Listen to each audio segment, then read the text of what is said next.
Magandang araw mga bata. Ngayon, magsitayo ang lahat at manalangin tayo. Dear God, bless every student who comes to our school today. Protect them from the evil eyes of the enemies. Let them have a healthy and safe day. Give them a peaceful environment to learn and healthy life throughout the year. Amen. So ngayon, bago tayo magsisimula sa ating aralin, ay balik-aralan muna natin ang nakaraan nating tinalakay. So noong nakaraang aralin, ay pinag-aralan natin at naunawaan natin ang kahalagahan ng pagkakaroon ng soberanya sa pagpapanatili ng kalayaan ng isang bansa. So sa araling ito, ay pag-aralan natin ang pagtanggol sa kalayaan at hangganan ng teritoryo ng bansa. Sa araw na ito, tatalakayin natin paano nabibigyang katwiran ang pagtanggol ng mga mamamayan, ang kalayaan at hangganan ng teritoryo ng bansa. So ngayon, babasahin natin ang layunin. Una, nabibigyan katwiran kung bakit kailangan pagtanggol ng mga mamamayan ang kalayaan at hangganan ng teritoryo ng bansa. Natatalakay ang mga katwiran kung bakit kailangan pagtanggol ng mga mamamayan ang kalayaan at hangganan ng teritoryo ng bansa. Pagkatapos ng araling ito, inaasahang natutukoy ang katwiran kung bakit kailangan ipagtanggol ng mga mamamayan ang hangganan ng teritoryo ng bansa. Ngayon, meron akong ipapakitang larawan kung saan sasagutan nyo at kung sino ang makasagot ng tamang sagot ay bibigyan ko ng 2 star. So, ito ang larawan na pinapakita. So, sinong gustong sumagot? Okay, ikaw, Joshua, sagutan mo. Yes, tama. Ito ang sagot dito ay teritoryo. So, meron akong 2 tanong. Sa inyong opinyon, mahalaga ba ang mga ito at bakit? Yes, tama. Mahalaga ang mga ito. So, ano ang dapat natin gawin sa sarili nating teritoryo?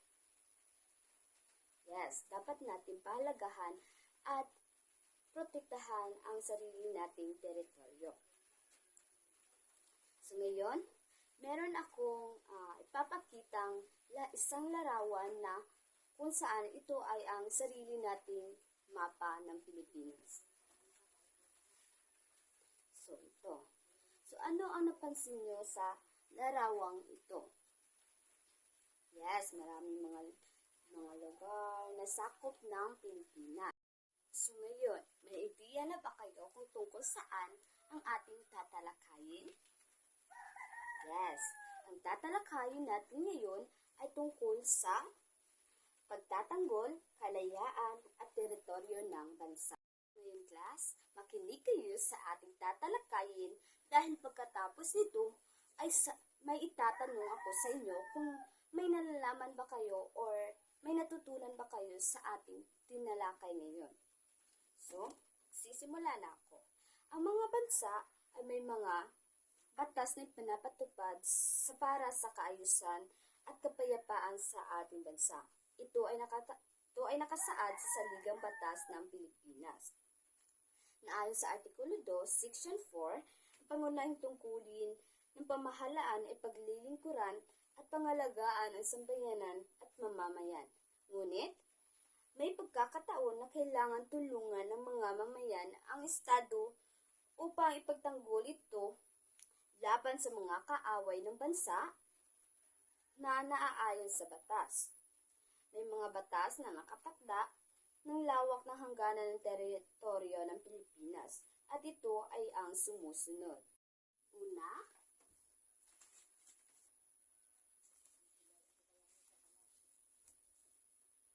eksklusibong sunang ekonomiko ay ang bahagi ng karagatan na tinatadhana ng United Convention on the Law of the Sea So, ang eksklusibong sunang ekonomiko, ito ay tumutukoy sa isang teritoryo ng karagatan, kung saan ang isang bansa ay may eksklusibong karapatan na magsagawa ng ekonomikong aktibidad. Pangalawa,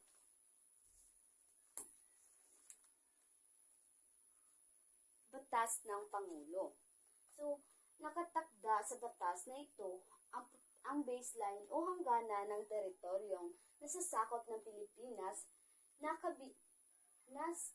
kabilang ang extended continental shelf o maliliit na mga pulo na nakausbong at nakalubog sa katubigan na sakop ng 200 milyang layo sa baybayin ayon sa tinakda ng UNCLOS.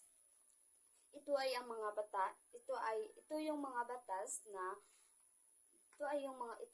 batas ng Pangulo na ipinapatupad para sa kaayusan at kapayapaan ng bansa. Pangatlo,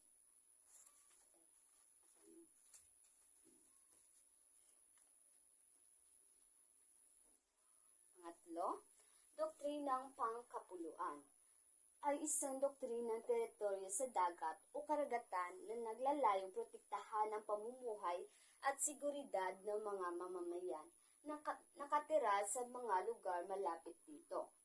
Pang-apat,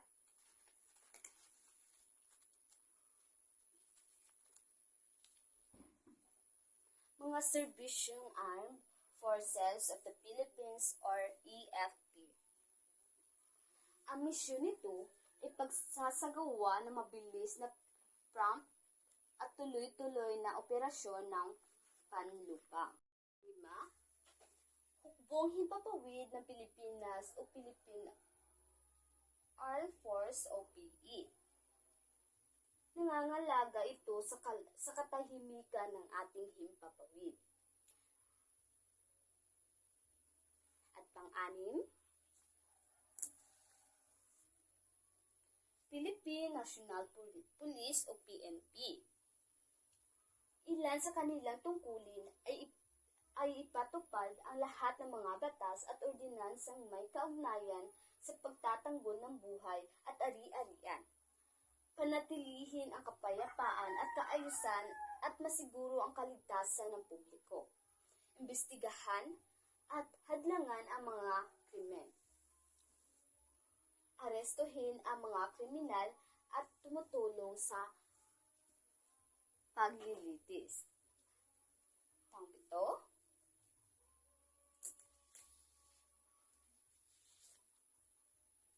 hukbong pandagat o Philippine Navy.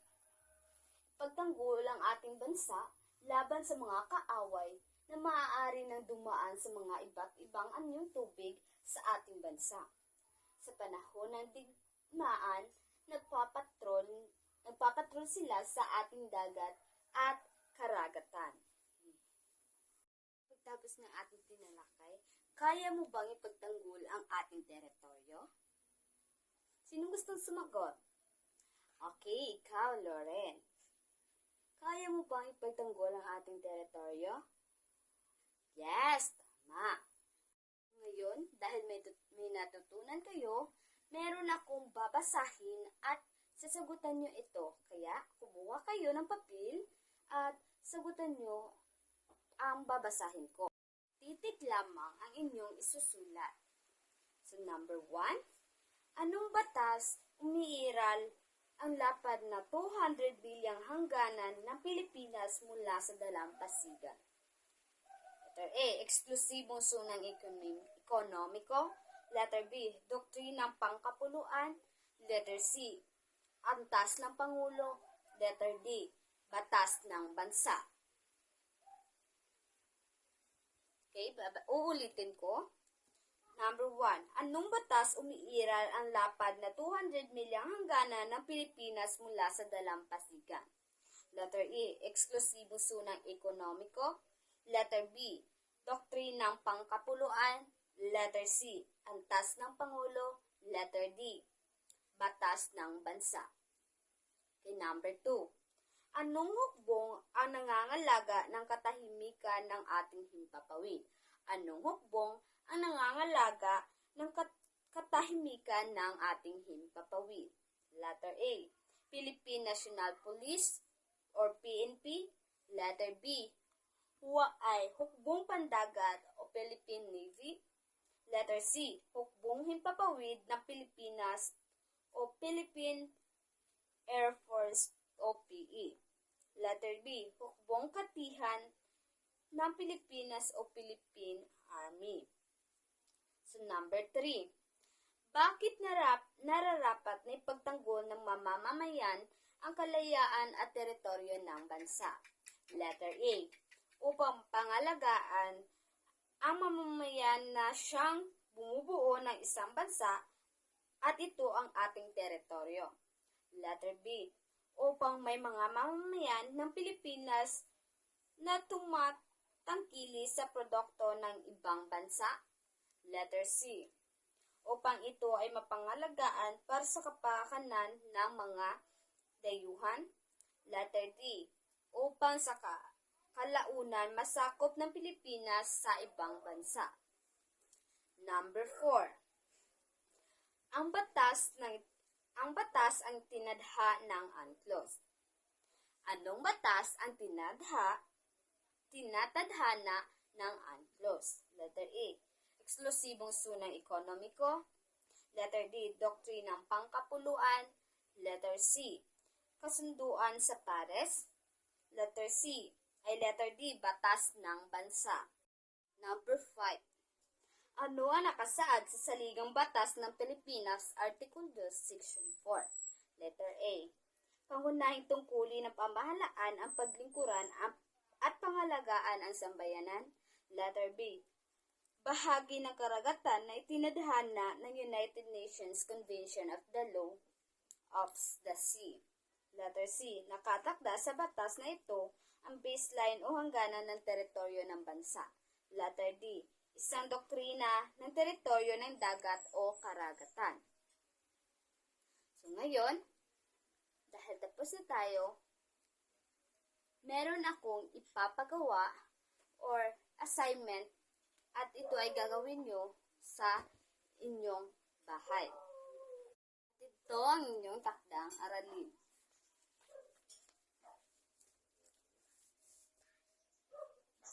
Magtala ng 3 katwiran kung bakit dapat ipagtanggol ng mga mamamayan ang kalayaan at hangganan ng teritoryo ng bansa. Isulat sa inyong papel ang sagot. Ngayon, bago tayo umuwi, manalangin muna tayo. Sige, magkasi tayo ang lahat. In the name of the Father, the Son, the Holy Spirit. Amen. Dear Lord, gabayan niyo po kami sa aming pag-uwi. Protektahan niyo po kami.